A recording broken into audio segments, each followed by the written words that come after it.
अवधूत चिंतन श्री गुरुदेव दत्त श्री स्वामी समर्थ. नमस्कार.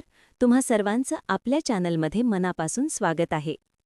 उद्या आलेली आहे चैत्र पौर्णिमा आणि हा दिवस आई भगवतीच्या सेवेसाठी अत्यंत पवित्र आणि महत्त्वाचा मानला जातो. या दिवशी जर आपण श्रद्धेने आणि भक्तीने काही साध्या सेवा केल्या तर आई भगवतीची कृपा आपल्या घरावर नक्कीच राहते. पण अनेक वेळा असं होतं की काही घरांमध्ये कुळाचार करण्याची पद्धत नसते किंवा काही कारणांमुळे पूर्ण विधी करणं शक्य होत नाही. मग प्रश्न पडतो, आपण काय करावं? म्हणूनच आजच्या या व्हिडिओमध्ये मी तुम्हाला काही अगदी सोपे आणि सहज करता येणारे उपाय सांगणार आहे, जे कोणीही करू शकतो. सर्वप्रथम, उद्या प्रत्येकाच्या घरात सत्यनारायण पूजा करणे अत्यंत शुभ मानले जाते. तुमच्या घरात कुळाचार होत असेल किंवा नसेल, तरीही ही पूजा केल्याने घरात सुखशांती आणि सकारात्मकता येते. तसेच दुर्गा सप्तशती ग्रंथाचे पारायण करणे खूप फलदायी आहे. जर पूर्ण पारायण शक्य नसेल तरी काही अध्याय वाचले तरी चालतील. महत्त्वाची गोष्ट म्हणजे श्रद्धा. आता ज्या घरात कुळाचार केला जात नाही त्यांनी काय करावं? तर अशावेळी तुम्ही आपल्या कुळदेवीची ओटी भरू शकता.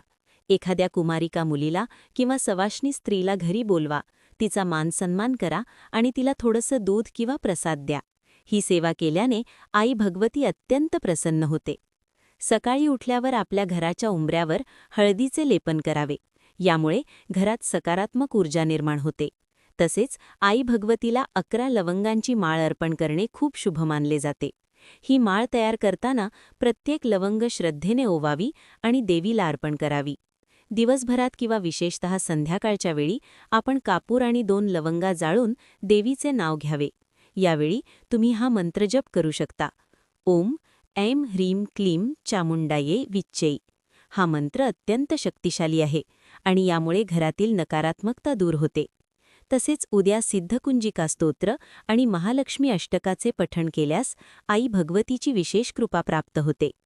मित्रांनो, या सगळ्या सेवा खूप मोठ्या किंवा कठीण नाहीत, पण या छोट्या छोट्या गोष्टी जर आपण मनापासून केल्या तर आई भगवती आपल्यावर नक्कीच प्रसन्न होते.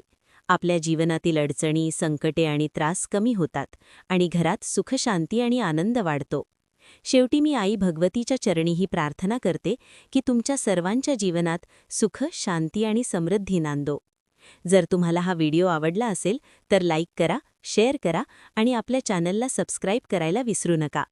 पुन्हा भेटूया अशाच एका नवीन आणि माहितीपूर्ण व्हिडिओसोबत. तोपर्यंत श्री स्वामी समर्थ.